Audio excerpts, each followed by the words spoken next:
Dalam Bapa dan Putra dan Roh Kudus. Amin. Allah Bapa, Tritunggal Maha Kudus. Bukalah mata kami, mata hati kami, supaya kami dapat melihat karya-Mu yang agung, karya-Mu yang mulia, karya-Mu yang dahsyat dalam keseharian hidup kami. Bukalah, terangkanlah. Jangan sampai kami buta, menutup hati dan pikiran kepada kehendak-Mu. Terpujilah nama-Mu kini dan sepanjang segala masa. Amin. Para saudara, hari ini bacaan Injil tentang orang yang lahir buta. Lalu meminta-minta. Jadi orang lahir buta meminta-minta. Dia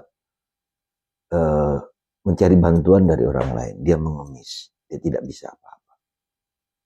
Dia tidak bisa melihat. Dia tidak hanya mendapatkan belas kasihan dari banyak orang di sekitarnya. Dan kita bisa bayangkan buta sejak lahir. Sekali lagi, buta sejak lahir. Tuhan Yesus datang. Mengambil lumpur tanah. Diurapin matanya. Sembuh. Ya, total. Melihat segala sesuatu. Bahagia. Damai, sejahtera. Bayangkan dari sesuatu yang gelap menjadi terang. Itulah karya Tuhan yang agung. Nah, apa ini artinya bagi kita dan bagi Anda? Bagi kita dan bagi Anda adalah ketika kita mata batin kita bisa melihat sesuatu yang indah, sesuatu yang mulia, sesuatu yang mengagumkan dari karya Tuhan. Betapa besar karya-Mu ya Tuhan. Betapa agung rencana-Mu, keselamatan-Mu. Ini yang Tuhan minta kepada kita. Setiap hari, setiap saat. Pikiran kita, hati kita terbuka.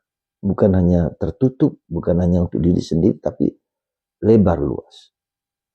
Orang zaman sekarang bilang mindsetnya berubah.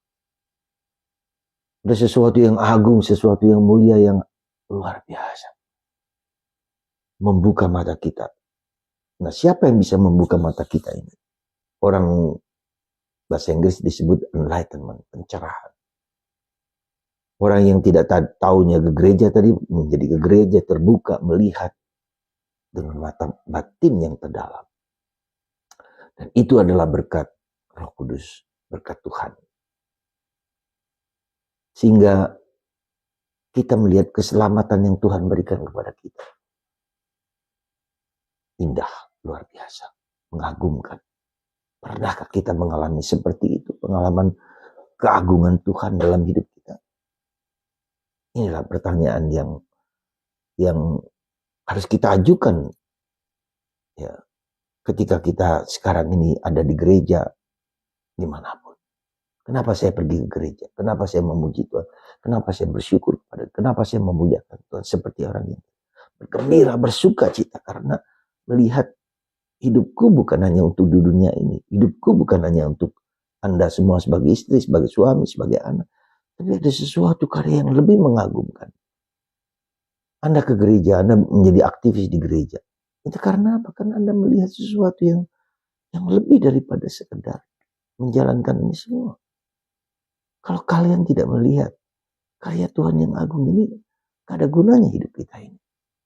Kita hanya tertutup, terbuka, kita egois. Kita gak peduli dengan orang lain. Anda mungkin tidak peduli dengan istri, anak, dengan suami, dengan siapa. Panggilan.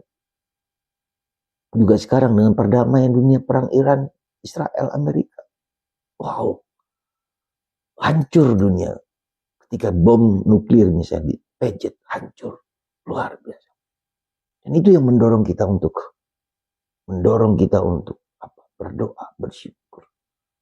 Perdamaian, keadilan. Kita semua tergerak ke hati kita untuk melihat apa yang terjadi dalam hidup kita. Maka mari saudaraku, kita mohon Roh Kudus supaya pada masa Paskah ini Tuhan memberikan keselamatan. Inilah. Supaya kita punya pengertian yang benar tentang keselamatan. Apa keselamatan? Apa Anda sebut? Semoga Tuhan memberkati Anda semua. Membuka mata kita untuk selalu mendengarkan kehendak Tuhan. Meresapkan karyanya dalam hidup kita. Berkat Tuhan atas kita semua. Bapa, Putra,